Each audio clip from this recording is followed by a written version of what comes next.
दोस्तों welcome to एशटेक में आपका स्वागत है।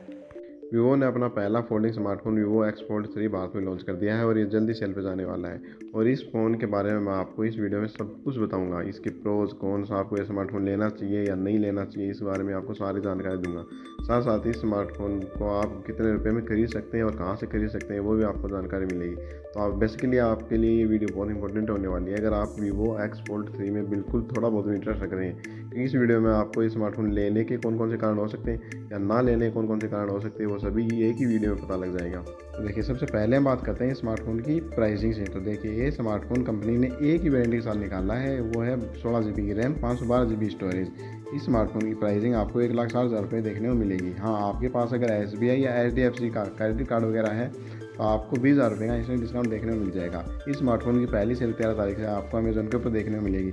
इस स्मार्टफोन को आप मेरे डिस्क्रिप्शन बॉक्स में दिए गए लिंक से चेकआउट कर सकते हैं।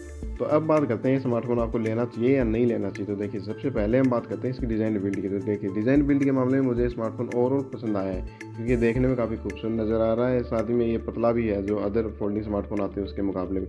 तो डिज़ाइन बिल्ड के मामले में मुझे ठीक ठाक नज़र आया, पर इसके डिज़ाइन बिल्ड में मुझे 2 कमियाँ लगी हैं। पहली, इसमें आपको किसी प्रकार कोई डस्ट प्रूफ देखने को नहीं मिलता। जी हाँ, ये IPX8 का साथ आता है। इसका मतलब है कि वाटर रेजिस्टेंट तो है, इसमें आपको डस्ट रेजिस्टेंट देखने को नहीं मिलेगा। साथ ही साथ इसमें आपको आर्मर का प्रोटेक्शन देखने को मिलता है, जो मेरे हिसाब से इस स्मार्टफोन के हिसाब से सही नहीं है, क्योंकि ये बहुत महंगा स्मार्टफोन है। इसमें मेरे हिसाब से कॉर्निंग और ग्लास विक्टस वगैरह का प्रोटेक्शन होता है, ज़्यादा बढ़िया रहता है। मेरे हिसाब से यहाँ कंपनी को थोड़ा इंप्रूवमेंट करने की ज़रूरत थी। अदरवाइज़ इसके फॉर्म फैक्टर वगैरह में, डिज़ाइन बिल्ड के मामले में मुझे स्मार्टफोन पसंद आया है। और बात करें स्मार्टफोन डिस्प्ले की, तो देखिए, डिस्प्ले इसका ओवरऑल काफ़ी बढ़िया है। जी हाँ, काफ़ी ब्राइट डिस्प्ले है, एमोलेड डिस्प्ले है, 2K रेजोल्यूशन के साथ आता है। काफ़ी बड़ी भी है, 8.3 इंच की एक मेन डिस्प्ले देखने को मिलती है, जो कि फोल्डिंग स्मार्टफोन में मेरे हिसाब से बिगेस्ट डिस्प्ले है। तो मेरे हिसाब से डिस्प्ले के मामले में स्मार्टफोन आपको निराश नहीं करेगा। हाँ, इसका जो साइड एंगल है वो मेरे हिसाब से थोड़ा और बेटर हो सकता था। साइड एंगल इसका इतना अच्छा नहीं है जितना होना चाहिए, क्योंकि ये एक फोल्डिंग स्मार्टफोन है तो इसमें बहुत सारी जगह पर साइड एंगल भी यूज़ होते हैं। तो मेरे हिसाब से साइड एंगल पे थोड़ा कंपनी इंप्रूवमेंट कर सकती थी। अदरवाइज इसका डिस्प्ले काफ़ी बढ़िया है, ब्राइट है, देखने में काफ़ी खूबसूरत। आपको ये डिस्प्ले के मामले में निराश नहीं करेगा।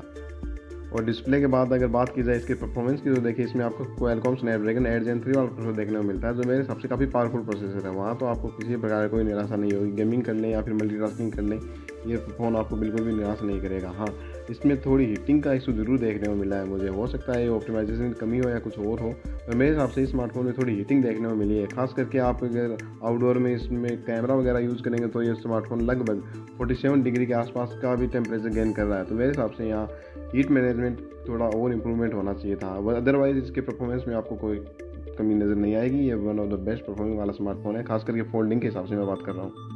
और परफॉर्मेंस के बाद बात करें इसकी कैमरा की, तो देखिए, कैमरा के मामले में भी ये स्मार्टफोन मेरे हिसाब से आप लोगों को पसंद आने वाला है, क्योंकि इसमें आपको जो कैमरा सेटअप दिए गए हैं काफ़ी यूज़फुल दिए गए हैं। जैसे फ्रंट में आपको 32 मेगापिक्सल का सेल्फी शूटर देखने को मिल जाता है। साथ ही में मेन जो फ्रंट कैमरा है वो भी आपको इसमें 32 मेगापिक्सल का देखने को मिलता है। 50 मेगापिक्सल का रियर कैमरा देखने को मिल जाता है। 50 मेगापिक्सल का अल्ट्रावाइड सेंसर देखने को मिल जाता है। 64 मेगापिक्सल का टेलीफोटो लेंस देखने को मिलता है। और उसकी परफॉर्मेंस भी आपको निराश नहीं करेगी, बिल्कुल बढ़िया परफॉर्मेंस निकाल कर दे देता है। फोल्डिंग फ़ोन के स्मार्टफोन के हिसाब से अगर बात करें, इसकी one of the best camera लगा है मुझे। हाँ, इसके कैमरा की थोड़ी बहुत इंप्रूवमेंट की ज़रूरत भी है। जैसे इसका HDR इतना अच्छा नहीं है मेरे हिसाब से।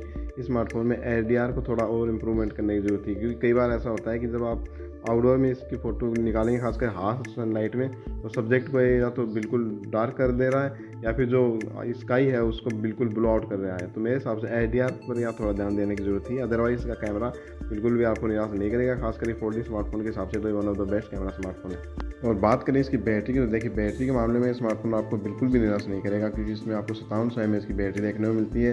100 वॉट की फास्ट चार्जिंग का सपोर्ट देखने को मिल जाता है। रिवर्स चार्जिंग का सपोर्ट देखने को मिल जाता है। वायरलेस चार्जिंग का सपोर्ट देखने को मिल जाता है। तो बैटरी के मामले में मेरे हिसाब से स्मार्टफोन बिल्कुल परफेक्ट है, आपको बिल्कुल भी निराश नहीं करेगा।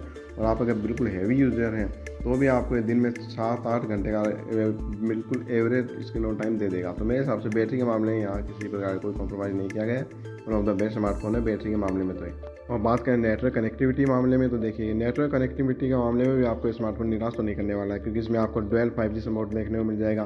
साथ साथ NFC, वाईफाई, ब्लूटूथ वगैरह सभी का जो बेसिक फीचर हो तो इसमें आपको देखने को मिले ही मिलेंगे। तो मेरे हिसाब से नेटवर्क कनेक्टिविटी के मामले में तो आपको बिल्कुल निराश नहीं करेगा। हाँ, इसमें अगर आप कमी निकालना चाहें तो ये निकाल सकते हैं कि इसमें आपको eSIM का सपोर्ट देखने को नहीं मिलता है, क्योंकि और फोल्डिंग स्मार्टफोन एक ऐसा स्मार्टफोन है जो ज़्यादातर प्रोफेशनल लोग यूज़ करते हैं। उनका बार बार विदेशों में भी आना जाना लगा रहता है। तो मेरे हिसाब से इसमें एक ई सिम का ज़रूर ऑप्शन देना चाहिए था, वो मैं इसकी कमी मानता हूँ। अदरवाइज़ ये स्मार्टफोन कनेक्टिविटी के मामले में भी आपको निराश नहीं करेगा। तो देखिए, वैसे तो ये ओवरऑल स्मार्टफोन काफ़ी बढ़िया है, इसमें कोई डाउट नहीं है। हाँ, इसमें कुछ कॉन्स भी हैं जो मैंने आपको बता दिए हैं। अगर आपको उनसे ज़्यादा फ़र्क नहीं पड़ रहा तो आप स्मार्टफोन को ले सकते हैं, पर मेरे हिसाब से आपको ये स्मार्टफोन लेने से पहले 2-3 महीने रुक जाना चाहिए, क्योंकि इसका जो रियल रिव्यू है वो 2-3 महीने के बाद आपको नज़र आएंगे। क्योंकि एक फोल्डिंग स्मार्टफोन है और फोल्डिंग स्मार्टफोन का 2-3 महीने यूज़ करने के बाद ही पता लगता है कि इसमें क्या क्या प्रॉब्लम्स हैं। तो मेरे हिसाब से आपको 2-3 महीने रुक जाना चाहिए, उसके बाद ही ये स्मार्टफोन लेना चाहिए।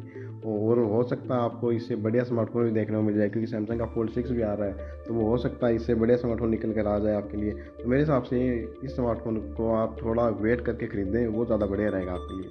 आपको ये वीडियो पसंद आई है तो please like and subscribe @take channel.